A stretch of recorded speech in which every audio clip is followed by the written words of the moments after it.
Hey, day 40. Hey, what are you doing today? Day 40 is a good day, man. It's like I don't know. Every one of these days was a year of my life. I finally made it to 40. So, but day 40. It's been a pretty interesting day. It's the day before Memorial Day, and as a race fan, it's a huge day in the motorsports world. You have the first race is always the morning race, which is the Grand Prix of Monaco and Monte Carlo. It's a Formula One event, very historic event. I think today was the 73rd running, so I mean they've been running at 73 countable years, and maybe some years before that, before it was a Formula One event, or I forget how it works. But anyway, today was the 73rd running of that, and then after that is the Indy 500. Today was the 99th running of that. Next year will be the 100th year that race has been run. So two very famous races, and then at night you have a NASCAR race, which is the Coca-Cola 600, which is a very unique race to NASCAR because they actually do 600 miles. Most of the races are a 500-mile race. This is a 600-mile race, so it kind of adds an element of endurance to it. And also the interesting thing about it, it starts in the evening when there's still sunlight, and it finishes under the light. So over the course of that 600 miles, not only is it an endurance event, a little bit more endurance than 500 miles is extra 100 miles, but also everything changes. The track changes, the composition changes, the temperature of the track, the vehicle setup, everything is, it's one of those races where even though we're flying around in a circle, the road we're on is getting different as it gets later and later. So three very interesting events, all kind of back to back to back, and all timed just perfectly. So that I got up this morning and the Formula One race started around 7:30, 8 o'clock. By the time it was over, I had a little bit of downtime. Then the Indy 500 starts. Now the Indy 500's over, and getting ready for Coca-Cola 600. I don't know if I watched the 600. Might be going out, and NASCAR doesn't hold my interest as much as it used to. It was one of the things that brought me into the sport. When I liked it when it was good old boys and hillbillies and brothers and cousins all out there racing, and that's changed a little bit. The personalities have changed, and some of the attitudes have changed in NASCAR, and taken away some of that human element that I like about it. And what's peculiar is now I'm more into Formula One. Formula One is my favorite of all the motorsports. I'm kind of trying to follow Indy a little bit. Indy went through a little bit of a rearranging phase early in this this millennium, and kind of lost a little bit what it was, but it's trying to get some of that back.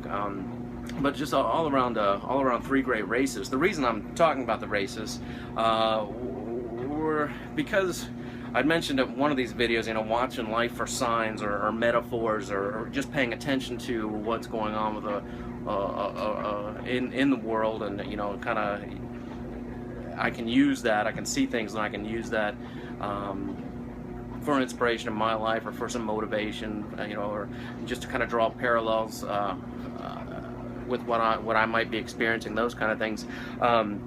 Yesterday my video was real brief. I just simply made a video just to have a video for the day. Kind of had a bad day. Not a bad day, but fell off my diet quite a bit. And you know what was weird? What happened was, showed up with some pizza at work, and I had one piece, and that one piece turned into 5 or 6 pieces, and it is what it is. However, the thing that I noticed, having that food, a couple things happened. One, I felt awful. I felt tired, like kind of a wasted feeling throughout my body. Lost all my energy, and also my mental attitude just was brought down drastically. And it was neat because I haven't felt that way in 40 days or in 39 days at that point. It was one of those things that I felt kind of on a regular basis, and I had kind of grown accustomed to, but to fall back into that and kind of feel it again was in itself a little bit of motivation. However, it's really easy for me to, as I said, when I make a mistake, when I fall down a little bit, to let that weigh on me, and perhaps drive me to just give up on it, and return to that way of doing things. And that attitude kind of immediately came across my mindset. I was like, Well, there goes the diet. There goes, everything I've been working for. I gorged on too many pieces of pizza and feel awful. And well, what's the point? Let's just quit. And I have too much going on to even be at that level to even let myself quit. But those thoughts came through. Those thoughts, I felt like I immediately regressed to where I'd started 39 days before. And now to kind of tie everything back in, watching the Formula One race today. There's a guy that I like. He's a little bit of a complainer, but I like him.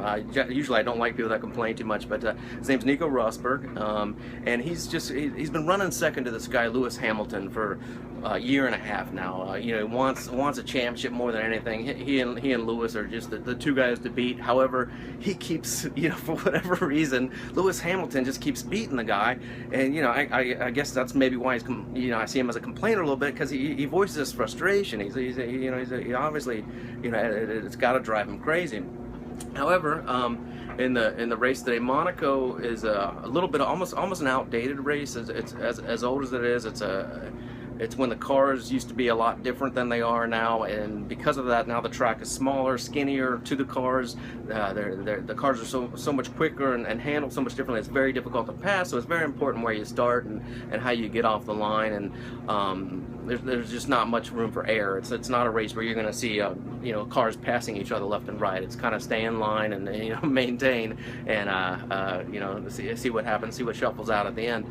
But this race, Lewis Hamilton just off the line perfect. He was on pole and Rosberg next to him, so starting first and second side by side. Well, Lewis gets it off the line and immediately just runs away with it. We're in the last few laps, and it's just one of those things. This is obviously it's Lewis's race.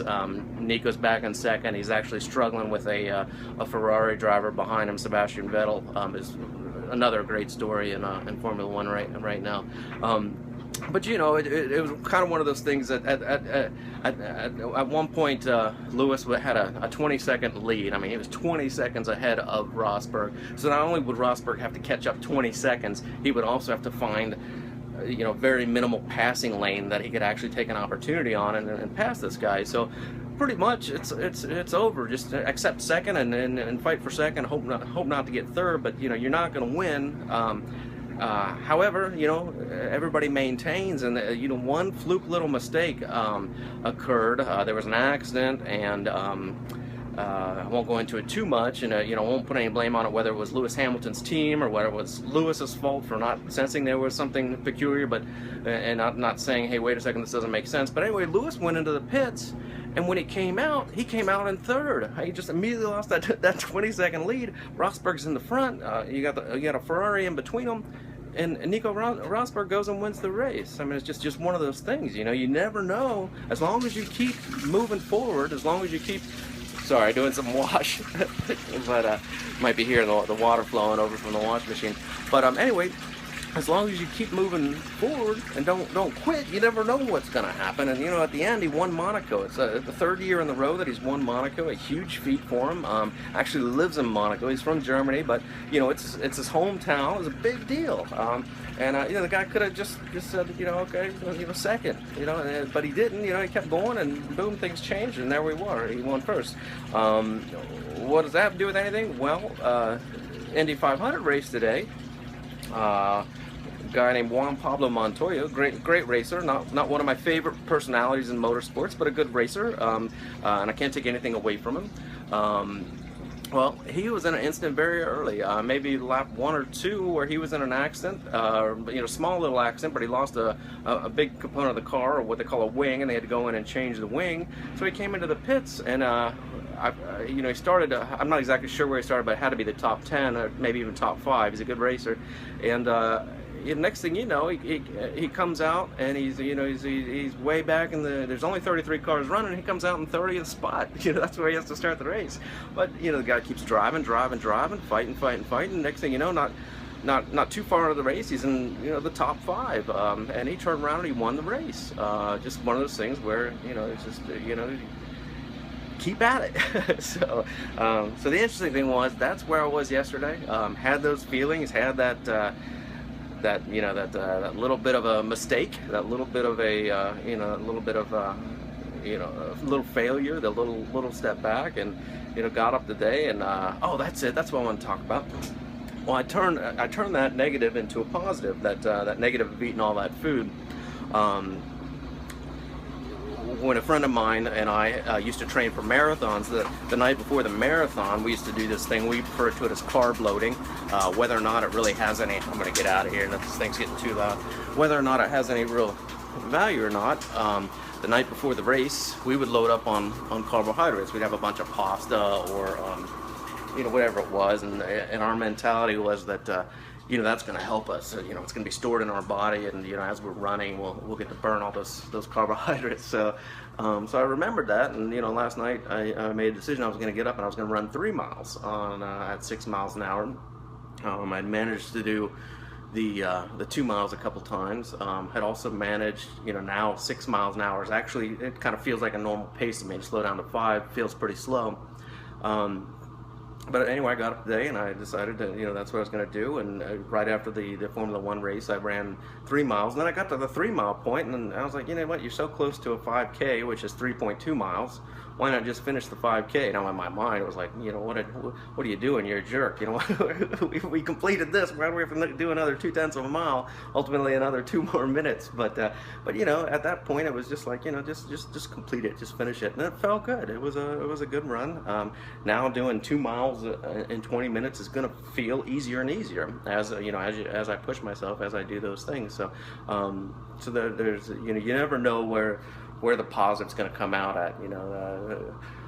Nico maintaining second, and then there was a mistake made, and boom, he comes out and he wins the race. Juan Pablo, immediately in an accident, and pushed back to 30th spot, and just sticking with it. And at the end, he was at the right spot to make the final pass for the win of the Indy 500. We've got Coca-Cola 600 coming up. Who knows what's going to happen there, but be an interesting one to watch. Again, I'm not sure if I'm going to actually sit down and watch it. Spend a whole 12 hours today watching car racing, which doesn't sound like a bad idea to me. But anyway, just wanted to tie all that in, because that's kind of where my thoughts were going. Do I have anything else for today? I don't know. I think that's it. I think that's good. So anyway, day 40. Just keep moving forward. So hey, what are you doing today? Thanks. Throwing the dice at the casino. This is unbelievable, isn't it? Nico Rosberg must be thinking, what? How has this fallen to me? And Lewis Hamilton must be thinking, I just can't believe it. Whoa! Wow, this race so locked up. The front end of Lewis's Silver Arrows absolutely gone. No grip whatsoever there. Watch Ricciardo coming out of the tunnel, heading to the Nouvelle chicane. He's going to have a go at Hamilton. Get on the gearbox of Lewis. What's his third? You know who the last person to win 3 in a row was? Ayrton Senna. A second-generation driver. Nico Rosberg's first win came 30 years after his dad's. Okay, Daniel, so this is the last lap. If we don't overtake any cars, we will be asked to give the position back to Kvyat. Well, they said no further action taken. However, the team taking positions back anyway. They're taking it into their own hands. So the first win on the streets where he grew up for Rosberg was 30 years after his dad Keke won here. He backed it up last year with a phenomenal win, a dominating performance. 2 weeks ago in Spain, Rosberg completely owned the weekend and brought the championship lead back to 20 with Lewis Hamilton. Only 3 men in the history of Formula One have won 3 in a row. Now make it 4. Rosberg joins a special club by winning Monaco for the 3rd time in a row. Incredible. Sebastian Vettel crosses the line for Scuderia Ferrari, and his teammate, this guy's teammate, Lewis Hamilton, finishes 3rd after leading the race so handily up to a 20-second gap. Oh boy, he will be just absolutely livid. First, Grazie ragazzi, grazie, Forza Ferrari. more valuable points for Sebastian Vettel and Scuderia Ferrari. Hamilton gets his Mercedes going again. Oh boy, can you imagine the debrief in that garage? What a result. What a race. I wouldn't want to be his engineer. start of our pre-race show saying you never know what's going to happen at Monaco. Keep going, keep pushing, son, till right to the end. Nico Rosberg, I just don't think he ever thought he was going to win that race. And in the Titanic battle between So, Mercedes, Ferrari, Mercedes.